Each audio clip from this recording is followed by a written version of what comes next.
CTET के लिए online apply करने के दौरान आपसे एक कॉलम पूछा जाता है कि आप किसके लिए अप्लाई करना चाहते हैं, पेपर 1 और पेपर 2 के लिए।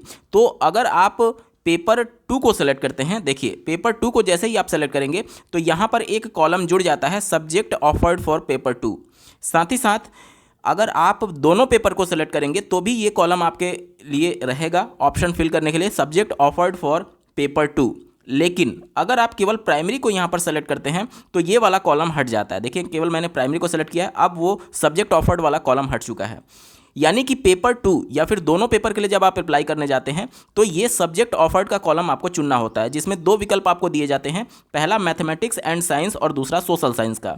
अब यहाँ पर अभ्यर्थी बहुत ज़्यादा कंफ्यूज हो जाते हैं कि हमें मैथमेटिक्स एंड साइंस को ऑप्ट करना चाहिए या फिर सोशल साइंस को ऑप्ट करना चाहिए। क्या इसके लिए कोई क्राइटेरिया है? क्योंकि ऑफिशियल नोटिफिकेशन में कोई भी बातें मेंशन नहीं की गई है कि मैथमेटिक्स एंड साइंस किसको सेलेक्ट करना है, सोशल साइंस किसको सेलेक्ट करना है। मान लीजिए कोई एक कैंडिडेट जो कि बीए किया है आर्ट से, अगर उसकी मैथ और साइंस पर पकड़ अच्छी है और अगर वो चाहता है कि मैथमेटिक्स एंड साइंस ले ले तो क्या वो ले सकता है? क्योंकि इस प्रकार के कोई भी क्लेरिफिकेशन ना तो नोटिफिकेशन में मेंशन होता है और ना ही जो शॉर्ट एडवर्टीजमेंट जारी की जाती है सीबीएसई बोर्ड के द्वारा वहाँ पर कहीं पर मेंशन किया गया है। इन सब के रिगार्डिंग डिटेल में बात करेंगे। साथ ही साथ अगर आप बीए हैं, बीबीए हैं, एमसीए किए हुए हैं, बीसीए किए हुए हैं, बीए हैं, बीएससी हैं, बीकॉम हैं, उन सभी कंडीशन में आपको कौन सा ऑप्ट करना होता है ताकि भविष्य में जाकर के आपको कोई भी परेशानी का सामना ना करना पड़े। क्योंकि ये एक शिक्षक पात्रता परीक्षा मात्र है, इसको जब आप पास करेंगे तब आप शिक्षक के लिए जो भर्ती का विज्ञापन जारी होगा उसके तहत आवेदन करने के लिए पात्र होंगे। इसकी केवल एलिजिबिलिटी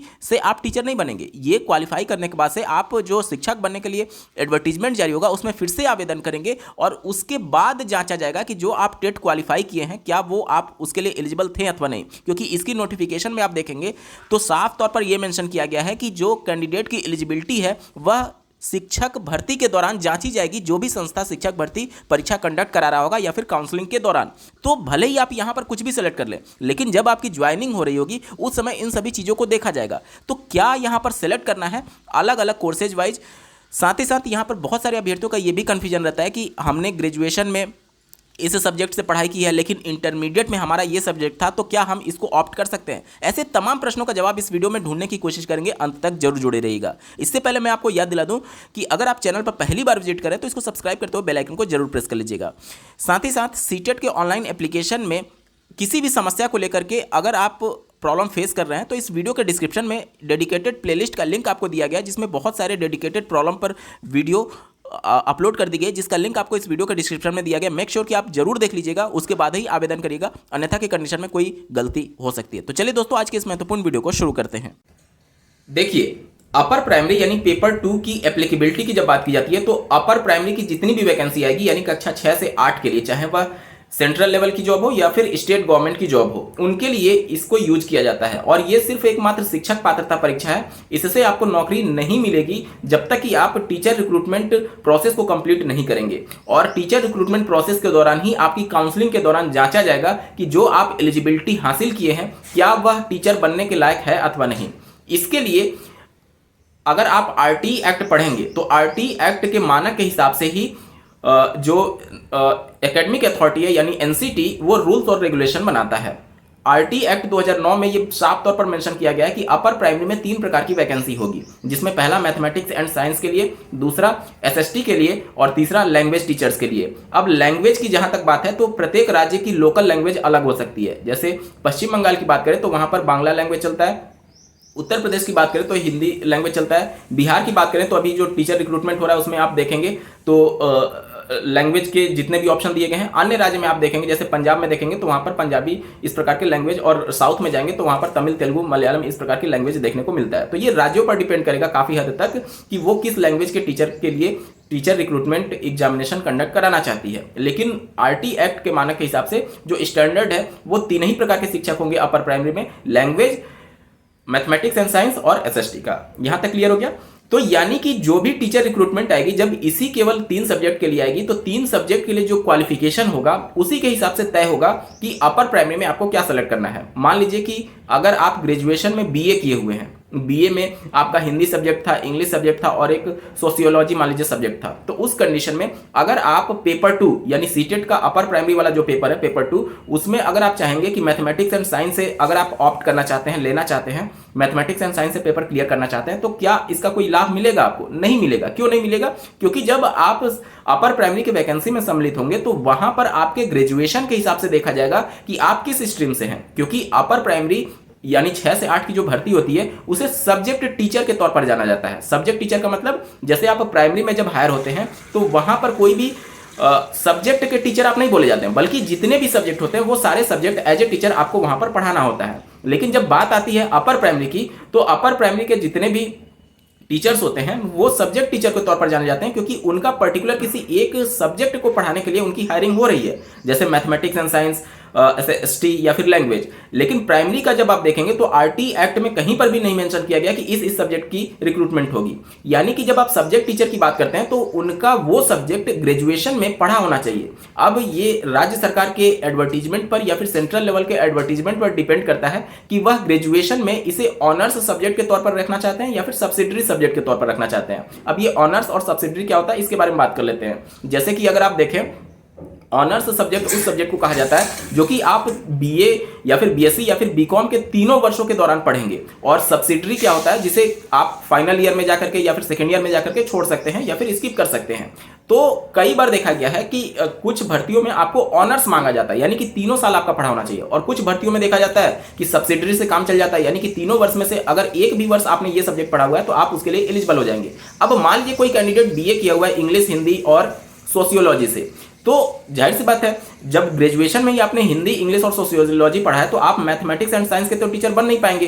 तो उस कंडीशन में आप अपर प्राइमरी का मैथमेटिक्स एंड साइंस वाला जो सीटेट का पेपर है वो क्वालिफाई करने से आपको कोई फायदा ही नहीं है, क्योंकि भविष्य में जाकर के ना तो आप मैथ के टीचर बन पाएंगे ना तो साइंस के टीचर बन पाएंगे एलिजिबिलिटी के हिसाब से। तो फिर अपर प्राइमरी का टेट मैथमेटिक्स एंड साइंस से क्वालिफाई करने का मतलब ही क्या रह गया? आपका कोई बेनिफिट नहीं होगा, और भविष्य में जाकर के आपको इस बात के लिए भी छांटा जा सकता है कि आपने जो एलिजिबिलिटी हासिल की है वह मैथमेटिक्स एंड साइंस से की है। अभी हाल ही में कोर्ट का एक आदेश आया हुआ है जिसमें उत्तर प्रदेश में 2013 में एक वैकेंसी आई थी, जिसमें 10,000 के आसपास ये वैकेंसी थी, जिसमें उस समय का जो राज्य स्तरीय शिक्षक पात्रता परीक्षा होता था उसमें संस्कृत का अलग टेट कराया गया था, लैंग्वेज के लिए अलग टेट कराया गया था, ठीक है, और साथ ही साथ जो प्राइमरी का टेट होता है वो अलग कराया गया था। अब यहाँ पर एक कैंडिडेट संस्कृत से टेट क्वालिफाई था और प्राइमरी के लिए वो अप्लाई किया था। उस समय वहाँ पर उनको नौकरी दे दी गई, लेकिन वहाँ के जो जिला शिक्षा अधिकारी थे वो चले गए कोर्ट इस बात को लेकर के कि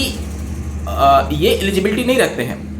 पहले उस कैंडिडेट को जब बाहर किया गया तो वो कोर्ट में जाते हैं और हाई कोर्ट उनके फेवर में फैसला देती है। उसके बाद जो जिला बेसिक शिक्षा अधिकारी रहते हैं चले जाते हैं डबल बेंच में, और डबल बेंच जिला बेसिक शिक्षा अधिकारी के फेवर में फैसला देती है, ये कहते हुए कि आपने चूंकि संस्कृत में टेट क्वालिफाई किया हुआ है और आप प्राइमरी के टीचर बनने की एलिजिबिलिटी नहीं रखते हैं, क्योंकि उस समय संस्कृत में जो टेट हुआ था पर्टिकुलर किसी एक सब्जेक्ट के लिए हुआ था, उसमें केवल लैंग्वेज की टेस्टिंग की गई थी। जबकि कोर्ट ने यह कहा कि जो प्राइमरी लेवल का टेट होता है उसमें अगर आप देखेंगे तो सीडीपी भी पूछा जाता है, ईवीएस भी पूछा जाता है, मैथमेटिक्स भी पूछा जाता है, और 2 लैंग्वेज के भी ऑप्शन आपको दिए जाते हैं, 2 लैंग्वेज कोई भी आपको ऑप्ट करना होता है। तो कोर्ट ने साफ तौर पर यह कहा कि जो संस्कृत में एलिजिबिलिटी हासिल किया गया है कैंडिडेट के द्वारा, वह सारे एलिजिबिलिटी को जस्टिफाई नहीं करता है कि क्या वो एलिजिबल है अथवा नहीं। तो इस कोर्ट केस का डिस्कस करने का मतलब मेरा बस यहीं पर था, यहाँ पर इतना ही था कि आप इस चीज को समझ पाए कि कोर्ट के माध्यम से आपको ये मैसेज देने की कोशिश की जा रही है कि आप जिस चीज की एलिजिबिलिटी रखते हैं वही टीचर बन पाएंगे।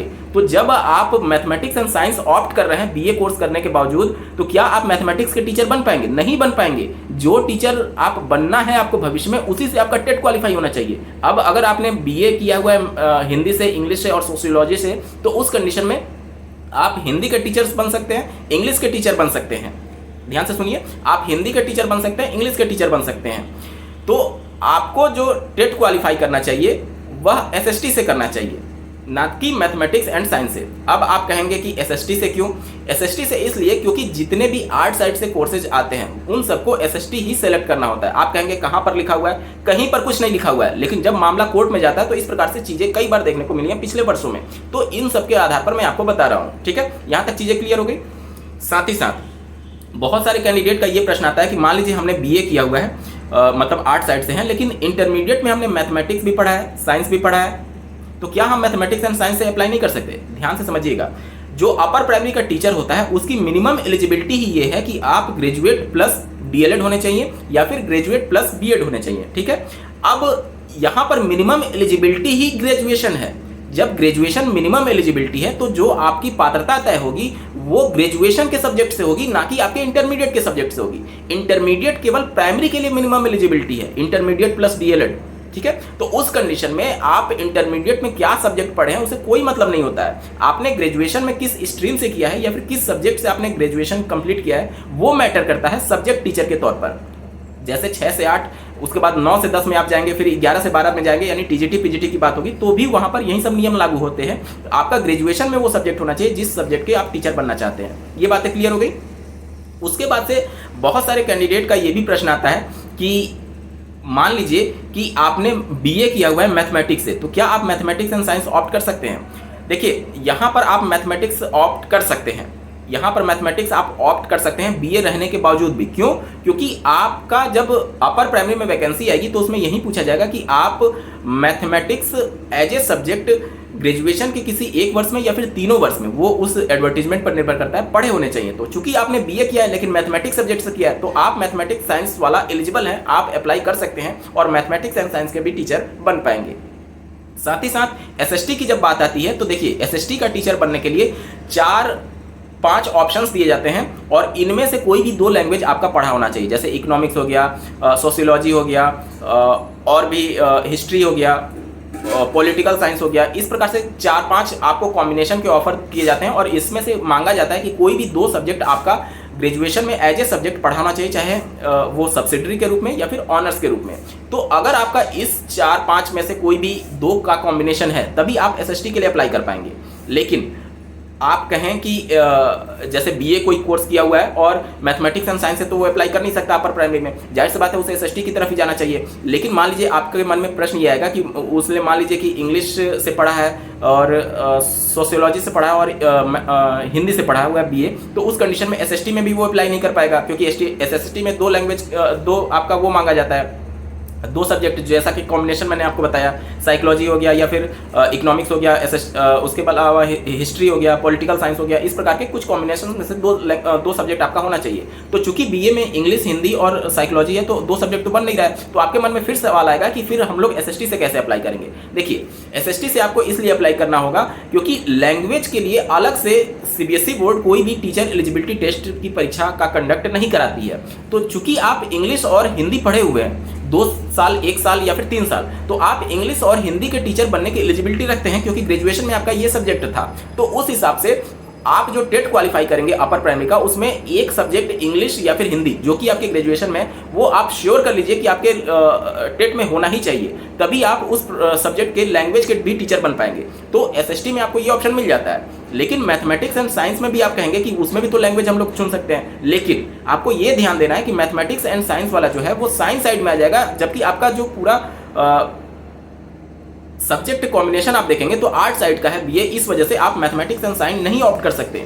तो आपकी जो एलिजिबिलिटी होगी वह इस हिसाब से तय होती है। अब आपके मन में प्रश्न आएगा अन्य कोर्सेज को लेकर के कि मान लीजिए हमने बीएड किया हुआ है और उससे पहले हमने बीए कोर्स किया हुआ है, तो बीए के लिए तो मैंने बता दिया आपको एसएसटी लेना है। लेकिन मान लीजिए बीए में आपका मैथमेटिक्स है और साइंस के का सब्जेक्ट लिए हुए हैं, तो उस कंडीशन में आप मैथमेटिक्स एंड साइंस ऑप्ट कर सकते हैं। सारे चीज़ों को सोच समझ करके ही ऑप्ट करिएगा, अन्यथा की कंडीशन में भविष्य अभी तो आपको कोई प्रॉब्लम नहीं होगा, क्योंकि सीबीएसई बोर्ड साफ अपने एडवर्टीजमेंट में लिखती है कि हम इसकी जाँच नहीं कर रहे हैं कि कैंडिडेट एलिजिबल है या नहीं पर्टिकुलर जिसके लिए वो अप्लाई कर रहा है। लेकिन जब उसकी काउंसलिंग होगी टीचर रिक्रूटमेंट प्रोसेस के दौरान, तब ये सभी चीज़ें जांची जाएंगी और उस समय आपको बाहर कर दिया जाएगा। इस प्रकार के कई कोर्ट ऑर्डर हैं पास्ट में जो कि इस प्रकार के उदाहरण प्रस्तुत कर चुके हैं। तो अगर आपने सुनिए, अगर आपने बीएससी किया हुआ है तो बीएससी के कंडीशन में अगर आप मैथमेटिक्स एंड साइंस पीसीएम वगैरह लिए हुए हैं तो आप मैथमेटिक्स एंड साइंस का कॉलम ले सकते हैं। अगर आपने एमसीए किया हुआ है, बीसीए किया हुआ है, तो उस कंडीशन में आप मैथमेटिक्स एंड साइंस ले सकते हैं। अगर आपने बीई किया हुआ है, बीटेक किया हुआ है, तो उस कंडीशन में आप मैथमेटिक्स एंड साइंस ले सकते हैं। इसके अलावा अगर आप बीकॉम किए हुए हैं तो आपको एसएसटी ही लेना पड़ेगा। इसके अलावा अगर आपने बीए किया हुआ है तो एसएसटी ही लेना पड़ेगा, बीबीए किया हुआ है तो एसएसटी ही लेना पड़ेगा।